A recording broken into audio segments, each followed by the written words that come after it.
사도행전 14장 말씀 1절부터 28절까지의 말씀을 같이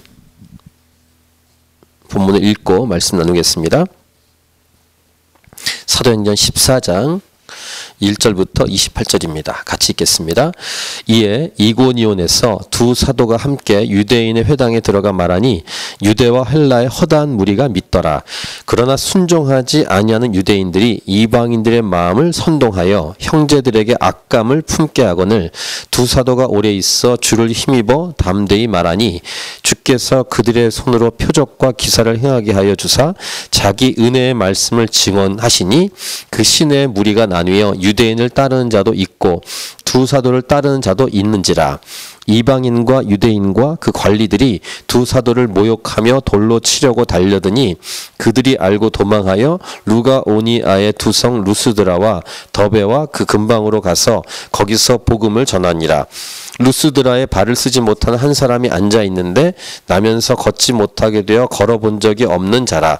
바울이 말하는 것을 듣거늘 바울이 주목하여 구원받을 만한 믿음이 그에게 있는 것을 보고 큰 소리로 이르되 네 발로 바로 일어서라 하니 그 사람이 일어나 걷는지라.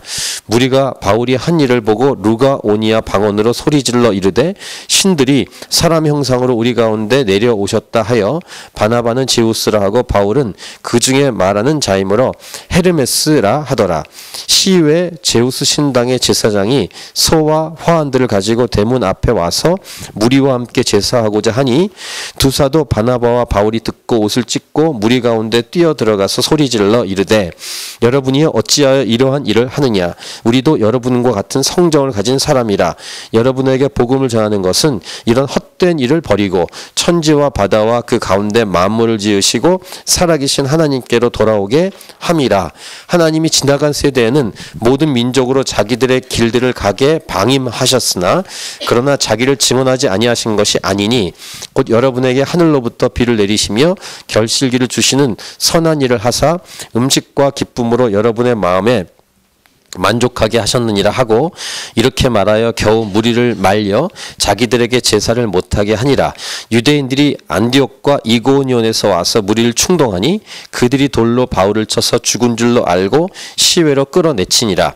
제자들이 둘러섰을 때 바울이 일어나 그 성에 들어갔다가 이튿날 바나바와 함께 더베로 가서 복음을 그 성에서 전하여 많은 사람을 제자로 삼고 루스드라와 이고니온과 안디옥으로 돌아가서 제자들의 마음을 굳게 하여 이 믿음에 머물러 있으라 권하고 또 우리가 하나님의 나라에 들어가려면 많은 환난을 겪어야 할 것이라 하고 각 교회에서 장로들을 택하여 금식기도 하며 그들이 믿는 주께 그들을 위탁하고 비시디아 가운데로 지나서 밤빌리아에 이르러 말씀을 버가에서 전하고 아떼알리아로 내려가서 거기서 배 타고 안디옥에 이르니 이곳은 두 사도가 이룬 그 일을 위하여 전에 하나님의 은혜에 부탁하던 곳이라. 그들이 이르러 교회를 모아 하나님이 함께 행하신 모든 일과 이방인들에게 믿음의 문을 여신 것을 보고하고 제자들과 함께 오래 있으니라. 아멘. 오늘 말씀 제목은 복음을 제대로 믿고 전하기 위해서 환난은 필수다 제목입니다. 이 제목처럼 예수님을 제대로 믿고 또한 예수님을 전하기 위해서는 환난도 함께 온다는 것입니다. 사도행전 여러분 읽어보시면은 복음을 증거하고 예수 믿고 많은 사람이 주 앞에 돌아오는 기쁨의 일도 있지만 이 복음을 증거하는 것을 싫어하고 반대하는 무리들도 있었습니다. 그 무리들이 사도들을 때리고 감옥에 가두고 또 야고보 같은 건 죽고 이런 등등의 일이 계속해서 사도행전에 등장합니다. 그러니까 이 제목처럼 복음을 제대로 믿고 전하기 위해서는 환난은 필수임을 사도행전은 우리에게 들려주고 있습니다. 사도행전의 여러 초대교회의 특징들 중에서 서퍼링 처치, 고난받는 교회, 여러 특징 중에 한 가지가 그런 고난받는 교회인데 오늘도 이 본문에 이 예수님을 전하기 위해서 또 제대로 믿고 전하기 위해서 환난이 함께 온다는 사실을 오늘 말씀에서도 보여줍니다. 자, 근본적인 이유는 무엇일까? 이 땅에 소위 말해서 공중권세 잡은 자들이 일시적으로 이 땅을 장악하고 있기 때문입니다. 사도 바울은 에베소서에서 이렇게 말합니다. 에베소서 2장 2절 그때 너희는 그 가운데서 행하여 이 세상 풍조를 따르고 공중의 권세 잡은 자를 따랐으니 곧 지금 불순종의 아들들 가운데서 역사한 영이라. 인간에게 죄가 들어왔다는 것은 한쪽 문이 열려서 악한 자들이 이 세상에 들어왔다는 것을 의미합니다. 우리 내면에 들어와 있고 이 땅의 곳곳에 악한 자들이 영향력을 끼치고 있다라는 것이고, 사도 바울은 이 존재들하고 싸울 것을 명하고 있습니다. 에베소서 6장 12절, 우리의 씨름은 혈과 육을 상대하는 것이 아니요 통치자들과 권세들과 이 어둠의 세상 주관자들과 한해 있는 악의 영들을 상대함이라, 이렇게 말씀하고 있습니다. 죄가 이 세상에 들어온 다음에 인간들은 하나님이 아닌 다른 존재들을 따라왔습니다. 순종해 왔습니다. 죄로 인해서 본인은 그렇게 믿고 있지 않아도 이 땅을 살아가면서 예수 믿지 않고 이 땅을 살아가는 모든 삶에는 악한 자들, 악한 영향력에 영향을 받고 살아오고 있다는 사실입니다. 그래서 이 땅을 살아가는 동안 교회도 예수 믿고 살아가지만 방해, 공격, 그 다음에 속임수에 넘어가고 이런 등등의 공격을 당한다는 것입니다. 오늘 사도 바울 일행이 복음을 전하는 이 가운데에서 세 가지 사건에 등장하는데, 이 세 가지 사건이 다 공격을 받는 사건이라고 할 수 있는데, 세 가지를 먼저 정리하면은, 첫 번째 사건에서 복음을 전하다가 방해와 공격을 받습니다. 이제 도망가죠. 돌로 치려고 했기 때문에. 두 번째 사건은 안진뱅이 일으켰는데 거기는 종교성이 강한, 우상 숭배가 강한 자들이었고, 바울과 이 바나바가 신인 줄 알고 바울과 바나바에게 제사를 드리려고 했다라는 것이고, 세 번째 사건은 복음을 전하다가 그 돌에 맞아서 거의 죽을 뻔한, 거의 죽은 것과 똑같은 상태로 사도 바울이 잠깐 기절했다가 다시 깨어나는 장면이 나옵니다. 자, 이런 설교의 핵심 제목과 관련된 오늘 본문 중에 이러한 말씀이 있습니다. 한번 다시 먼저 보시면 22절을, 오늘 본문 중에 22절을 먼저 보고 오늘 말씀을 나누도록 하겠습니다. 자, 22절을 같이 읽겠습니다. 시작. 제자들의 마음을 굳게 하여 이 믿음에 머물러 있으라 권하고, 또 우리가 하나님의 나라에 들어가려면 많은 환난을 겪어야 할 것이라 하고. 때로는 이 부분이 두려울 수도 있고 더 피하고 싶기도 하고 안주하며 살고 싶은 마음도 생길 수 있습니다만, 그럼에도 불구하고 우리는 복음과 복음을 전하는 것을 포기할 수 없는 것이죠. 그래서 기본적으로는 환난이 예수 믿는 저와 여러분에게 있다라는 것입니다. 자, 1절과 2절을 보세요. 이에 이고니온에서 두 사도가 함께 유대인이 회당에 들어가 말하니 유대와 헬라의 허다한 무리가 믿더라. 이때도 분위기가 좋습니다. 집회가 잘 되고 있습니다. 많은 무리가 예수님을 믿습니다. 그런데 2절, 그러나 순종하지 아니하는 유대인들이 이방인들의 마음을 선동합니다. 유대인들이 이방인들의 마음을 선동했다. 그래서 형제들에게 악감, 나쁜 감정을 품게 했다. 이렇게 기록합니다. 그러니까 자기들도 믿지 않지만 다른 사람들도 믿지 못하도록 방해했다는 것입니다. 예수님 당시에 바리새인들과 비슷합니다. 바리새인들에 대한 예수님의 말씀이 있습니다. 마태복음 23장 13절, 화 있을진저 외식하는 서기관들과 바리새인들이여, 너희는 천국문을 사람들 앞에서 닫고 너희도 들어가지 않고 들어가려 하는 자도 들어가지 못하게 하노다. 예수님의 평가예요. 자기도 믿지 않고 구원받으려는 사람도 방해하고 뭐 그랬다는 것입니다. 근데 유대인들도 지금 보면 이 바울 일행이 복음을 증거할 때 유대인들 자기들도 믿지 않고 보면 순종하지 아니하는 유대인들, 이게 기록되어 있습니다. 2절에 순종하지 않은 유대인들, 즉 믿지 않은 유대인들이 이방인들의 마음을 선동해서 이방인들도 믿지 못하도록 악감을 품게 했다는 것입니다. 자기도 믿지 않고 다른 사람도 믿지 못하게 하고, 예수님 당시에 바리새인하고 똑같은 모습. 자기들이 믿지 않은 것도 안타까운 모습인데 다른 사람들도 못 믿게 하려고 하는. 근데 이것이 죄의 속성입니다. 죄는 영향력이 있죠. 거룩함도 영향력이 있습니다. 근데 죄도 영향력이 있어서 자기도 더럽히고 다른 사람도 더럽히는 그런 영향력이 있는 것이죠. 그러니까 예수 믿는 자들은 이 반대로 말하면 거룩한 전염력이 있어야 된다. 이렇게 말씀드릴 수 있겠습니다. 자, 사도 바울이 어떻게 할까요? 이런 상황에서 3절과 4절을 보시면 이런 상황에서 사도 바울의 항상 해오는 방식이 있습니다. 두 사도가 오래 있어. 주를 힘입어 담대히 말하니. 그러니까 할 수 있으나 최선을 다해서 버티고 복음을 증거했다는 것입니다. 주께서 그들의 손으로 표적과 기사를 행하게 하여 주사 자기 은혜의 말씀을 증언하시니 어떻게 되냐면 4절을 한번 보세요. 4절 한번 같이 읽겠습니다. 시작. 그 시내의 무리가 나뉘어 유대인을 따르는 자도 있고 두 사도를 따르는 자도 있더라. 분열이 생겼습니다. 그 복음을 증거했더니 믿는 무리와 안 믿는 무리에 이 갈라지는. 일반적으로 생각할 때 분열되고 갈라지니까 이거 해야 되는가 이런 생각을 할 수 있잖아요. 엉뚱하게. 오늘 첫 번째 메시지입니다. 아무리 방해가 있어도 복음을 증거한다는 것은 반드시 해야 할 일이다. 이것이 복음을 전자의 태도입니다. 아무리 갈라지더라도. 그래서 바벨탑 사건, 창세기의 바벨탑 사건 때 말씀드렸는데요. 거룩한 분열이 있습니다. 갈라져야 될 때가 있습니다. 연합이라고 다 좋은 건 아니다. 이런 말씀을 드린 적이 있습니다. 하나님 없이 자기들끼리 높아보겠다고 올라가는 바벨탑을 하나님은 내려오셔서 언어를 흩트려가지고 흩어버리십니다. 이건 흩어져야 되는 것입니다. 분열이 된다고 복음 증거하는 것은 멈추겠습니까? 멈출 수 없는. 이건 분열하는 게 낫습니다.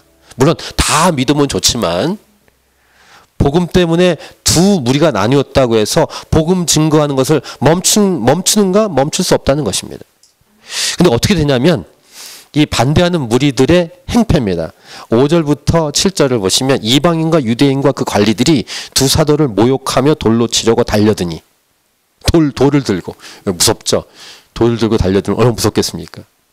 그들이 알고 그러니까 사도 바울 일행이 알고 도망하여 루가오니아의 두 성 루스드라와 더베와 그 근방으로 가서 거기서 복음을 전했다. 두 번째 정리하는 것은 때로는 이렇게 물러나야 될 때가 있다는 사실을 이 사도 바울의 일행을 통해서 언제나 물러가라는 말은 아닙니다. 지금 반대가 있을 때 오래 있어 주를 힘입어 담대히 복음을 증거했죠. 근데 돌을 들고 오니까 이것을 일단은 피했다라는 것입니다. 이것이 첫 번째 공격. 복음을 증거할 때 공격하고 방해하는 이런 무리들의 모습을 볼 수 있습니다. 두 번째, 8절부터 18절의 사이에는 루스드라에 발을 쓰지 못한 자가 있었는데 안진뱅이를 한 번도 걸어본 적이 없는 사람이 거기 있어서 바울이 딱 보니까 믿음이 있어요. 구원을 받을 믿음이. 그래서 어떻게 했냐면 10절 큰 소리로 말합니다. 네 발로 바로 일어서라. 근데 그 사람이 일어나 걷습니다. 마치 이것은 사도행전 3장에 베드로와 요한이 기도하러 구시 기도 시간에 올라가다가 성전 미문에 안진뱅이를 고치는 사건. 그 사건과 좀 연결되는 사건이라고 할 수 있겠습니다. 자, 오늘 사건도 이것은 이제 이방인 땅입니다. 이방 땅. 그 베드로와 요한의 사건은 유대인인 예루살렘 성전에서 있었던 사건이지만 이것은 이방인의 땅인 루스드라에서 있었던 사건입니다. 자, 안진뱅이가 일어났어요. 여기는 이방신을 섬기는 이방인의 땅입니다. 어떻게 하냐면 바울과 바나바를 신격화합니다. 와, 이렇게 높이 보는 것입니다. 이 두 번째 사건이 과연 복음을 증거할 때 방해인가? 착각할 수도 있어요. 잘해주니까. 얼마큼 잘해주냐면 신격화니까. 이것은 이방인들의 종교성이죠. 죄인들의 또 다른 특징이기도 합니다. 우상화하고 신격화하는 것. 하나님이 아닌 인간을 우상화하고 신격화하는 이방 사람들이 귀신에게 속고 살아가고 있다는 증거입니다. 이것은 복음을 전할 때 또 다른 방해거리라고 할 수 있습니다. 이거 똑같은 건 아니지만 집회할 때요. 성경 집회 같은 게 할 때 아멘, 아멘 이렇게 아멘을 이렇게 리듬에 안 맞추면서 하시는 분이 있습니다. 귀신 들린 사람이 보통 그렇습니다. 제가 서해안에서 집회할 때 기억이 납니다. 그 중고등부 연합 집회였는데 교사 중에 한 자매였습니다. 저 뒤에 앉아가지고 아멘, 아멘 너무 자주 반복해가지고 설교하는데 방해가 되게 아멘 하는 건 좋은데 이게 약간 다른 경우지만, 그리고 오늘 이 본문처럼 어떤 선을 넘어가는 거 아니겠습니까? 이렇게 칭찬하고 격려할 수 있지만 신격화하는,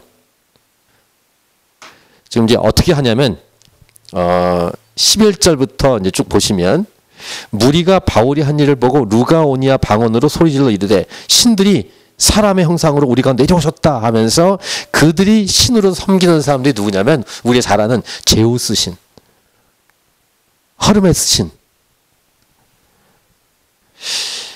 바나바를 제우스라고 하고 바울을 헤르메스라고 하는데, 헤르메스는 이렇게 말의 신이에요. 토카티브 신. 여러분이 아마 이렇게 철학이 아니라 그리스 신화 쪽에 공부하시면은 여러 신들이 있는데, 왜 신들 중에서 각 특징이 있잖아요. 이 말이 많은 신과 그 다음에 제우스는 그 중에 리더격인.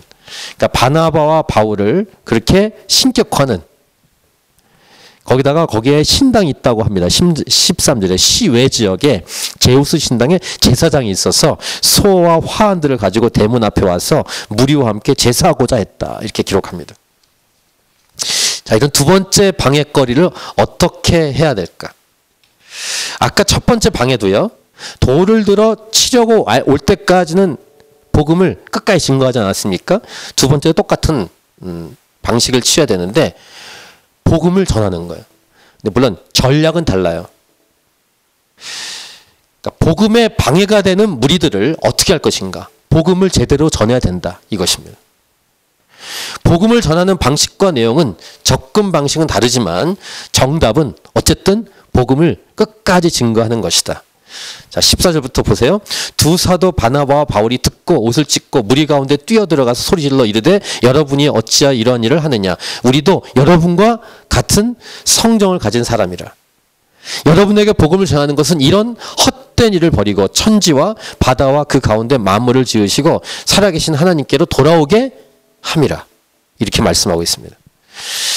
하나님이 지나간 세대에는 모든 민족으로 자기들의 길들을 가게 하여 방임하셨으나 그러나 자기를 증언하지 아니한 것이 아니니 곧 여러분에게 하늘로부터 비를 내리시며 결실기를 주시는 선한 일을 하사 음식과 기쁨으로 여러분의 마음에 만족하게 하셨느니라. 이런 식으로 복음을 증거했어요. 이런 일을 하지 말라고 복음을 주셨다는 것입니다. 이렇게 말하여 겨우 무리를 말려 자기들에게 제사를 못하겠다. 이렇게 기록합니다. 그러니까 두 번째 공격은 어떤 방해입니까? 신격화하는 것. 사람을 신격화하려고 했던 것. 세 번째 정리하면 이것입니다. 그렇게 사람을 신격화하지 못하게 말리고 복음을 첫 번째처럼 전하는 것이다. 그러니까 전혀 믿지 않는 사람들 아니겠습니까? 불신자들입니다. 다른 신화에 쩌든 사람들입니다. 그런 사람들에게 전도, 즉 복음을 증거해야 된다. 전략에 맞춰서. 그래서 15절부터 17절까지 내용을 잘 묵상하셔서 종교에 찌든 사람들에게 어떻게 복음을 증거할 것인가를 연구할 필요가 있습니다.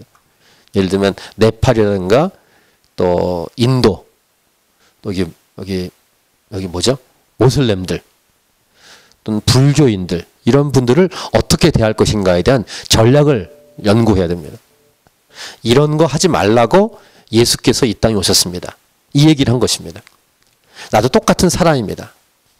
사람을 신격화하려고 할 때, 사실 일반적인 종교의 특징은 사람을 신격화한 거잖아요. 진짜 신이 아니라. 제사 드리는 것을 못하게 하고 복음을 전하는데 그들의 눈높이에 맞추어 복음을 증거했다는 사실입니다. 자, 앞에서 일어난 사건, 방해와 공격을 받을 때, 그 다음에 두 번째 지금 사건, 귀신에게 속아서 종교에 쩔어 있는 사람들에게 공통점으로 했던 것은 뭡니까? 전략과 방법과 내용은 다른 것 같아도 핵심 내용은 복음을 끝까지 증거했다는 것입니다. 스타일은 달라도 핵심 내용은 복음이었다. 이것을 우리가 계속 보면서 포기하지 않고 복음을 전하는 이 부분에 우리가 기도하면서 준비를 하고 있어야 된다는 것입니다. 혹시 여러분의 이 친지 가문 중에서, 어른들 중에서 또 믿지 않는 분들이 혹시 계시면 이분들을 어떻게 접근해야 될 것인가 생각해 봐야 하고, 여러분이 일상생활할 때 장을 보러 가거나 커피를 마시고 만나는 사람들 중에서 일정하게 만나는 분들, 이렇게 학부모들이시니까 학부모들 중에서 믿지 않은 사람들, 다른 종교가 있는 사람들을 어떻게 대할 것인가 한번 이렇게 기도하면서 오늘 이 사도 바울이 했던 모습을 좀 응용해서 복음을 증거할 이유가 있습니다. 제가 지금 여기 거하는 집은 이렇게 하우스인데 제가 한쪽에 살고 여기 1, 2층을 옆에서 쓰고 있는 가족이 있는데 그분들이 힌두교입니다. 근데 그 남자분이 참 되게 신실한 분인데, 얼마큼 신실하냐면은 6시부터 7시 사이는 꼭 이렇게 막 두들기면서 종교 행사를 합니다. 하면서. 근데 이게 벽 하나 사이기 때문에 항상 들려요. 근데 꾸준히 했어요. 30분 이상을 기도합니다. 매일. 빠지질 않아요. 아주 지독합니다. 거기다가 그 아들이 둘이 있는데 큰 아들이 옆에 앉혀놓은 것 같아요. 그래서 마지막에 신들의 이름을 부르는 것 같은데 신들의 이름을 따라하게 하더라고요. 아들에게. 그러니까 우리 이름 말하면 가정 예배 이런 것 같은 느낌인데, 근데 이상하게 이제 그 아내와 그 막내는 참여하지 않는 것 같아요. 근데 그 남자분은 집에서 계속 있어요. 나가질 않아. 아내 되는 분은 직장을 나가시는데 남편분은 안 나가. 그래서 생각하게, 내가 여기 목사인데 저분은 저 영역에서 목사가 아닐까 이런 생각이 드는, 굉장히 신실한 분이에요. 충성되고 얼굴도 선하게 생기셨어요. 인도 분입니다. 힌두교에 아주 이렇게 충성된 분 같아요. 이분은 어떻게 해야 될까 참 고민하고 있습니다. 이분을 어떻게 해야 되나. 한국 사람이면 어떻게 한국말로 하고, 제가 영어를 하면 영어로 어떻게 해보겠는데 그것도 안 되고. 아무튼 그런 이 여러 민족들이 이 캔버라에도 많을 것이고 우리 곳곳에 많을 텐데, 많은 기도가 필요하고 전략이 필요합니다. 어쨌든 자, 세 번째 이제 방해입니다. 세 번째 방해는 첫 번째 복음을 증거할 때 방해했던 무리가 원정으로 옵니다. 원정 공격. 자, 19절을 보세요. 19절. 유대인들이 안디옥과 이고니온에서 와서 무리를 충동하니 그들이 돌로 바울을 쳤어. 그러니까 첫 번째는 돌로 치려 할 때 도망갔잖아요. 못 피한 것 같아요, 바울이 맞았습니다. 그런데 거의 죽었어요. 죽은 줄로 알고 시외로 성 바깥으로 끌어내서 이렇게 던져버립니다. 그러니까 돌에 맞아서 거의 죽었던 거예요. 기절했든지.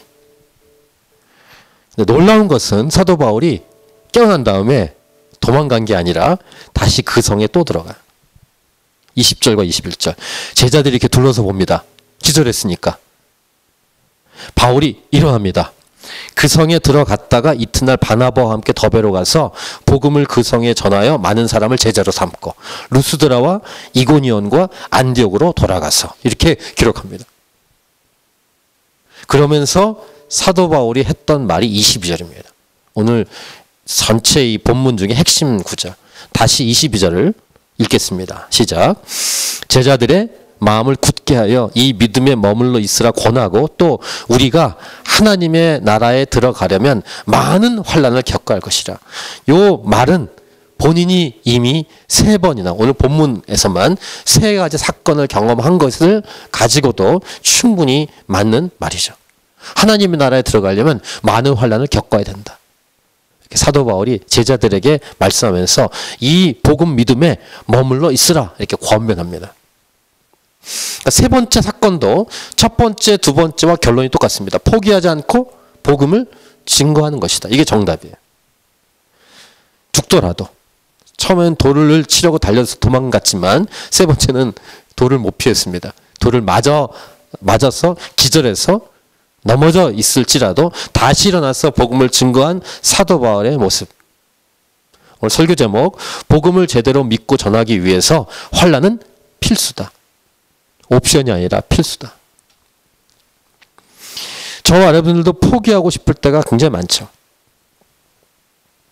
다른 일도 많지만 이렇게 전도하고 복음을 증거하는 일에는 만만치 않습니다. 만만치 않아요. 한 사람이 교회에 와서 예수 믿는 것 엄청난 사건입니다. 기적입니다. 기적. 요즘 이게 주일 예배 때 믿지 않는 형제들 오잖아요. 여기 오후 예배 때도 한번 여기 나오는 형제의 여자친구 한 번도 교회 나오지 않는 자매가 왔어요. 오후에. 굉장히 충격이었습니다. 그리고 거부감이 없이 예배를 다 드리더라고요. 그래서 마지막 기도해 줬는데 태어나서 한 번도 교회를 가본 적이 없다. 이런 사람들을 보내주고 있다는 것은 하나님의 사인이에요. 사인. 저는 교회가 그래야 된다고 믿습니다. 맨날 예수 믿는 사람이 오는 건 감사한데 그런 사람만 계속 끼리 모여 있는 것보다 그 사람에다가 플러스 안 믿는 사람, 믿음이 연약한 사람이 계속 와야 돼. 그래서 이렇게 영적인 뭐랄까 도전, 영적인 어떤 기경 이런 것들이 필요합니다. 안일한 게 아니라 영적인 도전이 필요하죠. 안 믿는 사람이 옆에 있을 때 믿는 자가 어떻게 할지에 대한 생각이 필요하기 때문에 행동이 필요하고 말이 필요하죠. 너무 위험하면 아까 첫 번째 경우처럼 도망갈 수 있지만 결코 포기할 수 없는 것이 복음이고 복음은 결코 포기할 수 없는 우리에게 주신 사명이라는 사실을 사도 바울의 모습을 통해 우린 배웁니다. 나중에 우리 묵상하겠습니다. 사도 바울이 결정을 하고 결단하고 헌신할 때 그 유명한 고백이 있습니다. 사도행전 20장 24절 내가 달려갈 길과 주 예수께 받은 사명 곧 하나님의 은혜의 복음을 증언하는 일을 마치려 하면은 나의 생명조차 조금도 귀한 것으로 여기지 아니하노라. 유명한 사도 바울의 고백이에요. 자기의 생명을 조금도 귀한 것으로 여기지 않는데요. 예수님을 진짜 믿고 확실하게 믿은 이 사도 바울의 헌신의 고백입니다. 여기서 우리가 저와 여러분이 도전을 받아야 된다고 믿습니다. 제가 이 말씀 묵상할 때 이 마블의 명대사가 생각나서 하루 종일 이렇게 싸울 수 있어. 이렇게 캡틴 아메리카가 말하는 I can do this all day. 쓸데없는 고집은 포기해야 되지만 결코 포기할 수 없는 복음 전한 일은 멈출 수 없고 포기할 수 없다는 사실을 사도 바울 일행을 통해 우리는 배우는 것입니다. 올해는 부흥 집회를 7월 달에 하지만 내년부터는 전도 집회를 계속해야 될 거예요. 이것은 옵션이 아닙니다. 멈출 수 없습니다. 복음 전하는 일은 타협할 수 없는 일입니다. 요즘은 이렇게 잘 안 된다고 말을 합니다. 잘 되냐? 안 된다. 전략은 다양할 수 있지만 복음을 증거하는 일은 절대로 타협할 수 없고 포기할 수 없는 일입니다. 그래서 이렇게 1년 중에 전반부는 다음 세대, 후반부는 전도 집회. 예수님이 다시 오실 때까지 저희 교회가 두 기둥이 있습니다. 예배와 선교. 이건 아주 본질적인 두 기둥입니다. 해도 되고 안 해도 되는 것이 아니라 머스트, 반드시 해야 되는 것입니다. 제가 이번에 8월 달에 파키스탄에 들어가려고 티켓팅을 다 했습니다. 제가 한번 광고를 정식으로 하겠습니다만 파키스탄 이원희 최혜신 선교사님 거기에 방문하려고 하는데 여러분 중에 함께 갈 수 있는 사람들이 있다면 말씀해 주시기 바랍니다. 그리고 이제 아직 확정은 되지 않았지만 캄보디아로 가족 아우리치를 가야겠다 이런 생각을 하고 있습니다. 가족별로 준비를 하셔서 모이면 돼요. 기간만 정하고. 캄보디아에 44명의 어린이와 청소년 공동체를 보셔야 돼요. 김보검 선교사님 어떻게 사역하는지. 캄보디아 외곽, 미얀마, 라오스 그 국경 지역에서 거의 50명에 되는 다음 세대 아이들을 함께 먹고 마시면서 기도하고 훈련하고 있는 그 공동체를 보셔야 됩니다. 그들이 기타 치고 온 목소리를 다해서 캄보디아어로 영어로 한국말로 부르는 찬양 소리, 기도 소리를 들으셔야 돼요. 우리 자녀들이 가면 자기보다 어리거나 비슷한 나이 또래가 저렇게 간절하게 부르짖고 찬양하고 살고 있구나를 보셔야 됩니다. 휴가나 바캉스도 가야 하지만 시간과 물질을 어디에 쓸 것인가를 생각해 보셔야 됩니다. 2021년도에는 이것도 확정하지 않고 기도하고 있습니다만 이스라엘 아웃치를 가려고 합니다. 성경에 기록된 장소를 직접 가보셔야죠. 등등등. 시간과 물질은 이렇게 사용하는 것입니다. 성경은 세월을 아끼라고 말씀하고 있죠. 세월을 구속하라. 복음을 위해서 시간과 물질을 구속하는 것. 어떻게 나의 삶을 하나님께 드릴 것인가. 여기에 최우선적으로 생각을 하고 쓰는 것. 바울이 그렇게 살았고 사도행전에 나오는 교회가 그렇게 살아왔음을 우리에게 보여줍니다. 자, 후반부에 23절 보시면 각 교회에서 장로들을 택하여 금식 기도하며 그들이 믿는 주께 그들을 위탁합니다. 그래서 오늘 본문으로 사도 바울 일행이 전도 여행을 1차 전도 여행을 일단락짓습니다. 그리고 15장의 공의회 교회 회의 이후에 다시 2차 전도 여행을 떠나는 이제 그런 내용으로 연결되는데, 그래서 1차 전도 여행으로 갔던 지역을 다시 돌아오면서 똑같이 밟고 교회에 모이는 이런 모습이 24절부터 28절까지의 내용인데요. 갔던 지역을 이제 돌아오면서 다시 방문해서 들어옵니다. 24절부터 28절 비시디아 가운데로 지나서 밤빌리아 이르러 말씀을 버가에서 전하고 아달리아로 내려가서 거기서 배 타고 안디옥에 이르니 이곳은 두 사도가 이룬 그 일을 위하여 전에 하나님의 은혜에 부탁하던 곳이라. 다시 안디옥으로 돌아온 것입니다. 그들이 이르러 교회를 모아 하나님이 함께 행하신 모든 일과 이방인들에게 믿음의 문을 여신 것을 보고하고 다 알리고 제자들과 함께 오래 있으니라. 저희 캔버라 하나님이 차신 교회도 여러분들, 저와 여러분이 이렇게 전도하고 복음을 증거하고 있다가 나갔다가 들어와서 이렇게 복음을 증거했습니다. 보고하고 쉬었다가 다시 나가고, 이런 팀들이 많을 수 있기를, 이런 팀들이 많이 나오기를 정말 기도하고 있습니다. 각 소그룹마다 또 중그룹 이렇게 그룹들로 모이고 기도하고 있다가 어느 날 캄보디아, 어느 날 파키스탄, 어느 날 네팔 가서 복음을 증거하고 또 오시고, 호주 땅에서도 할 수 있죠. 호주 땅 구석구석에 들어가서 복음을 증거하다가 오시고, 그런 간증들이 예배 때마다 있는 살아있는 예배.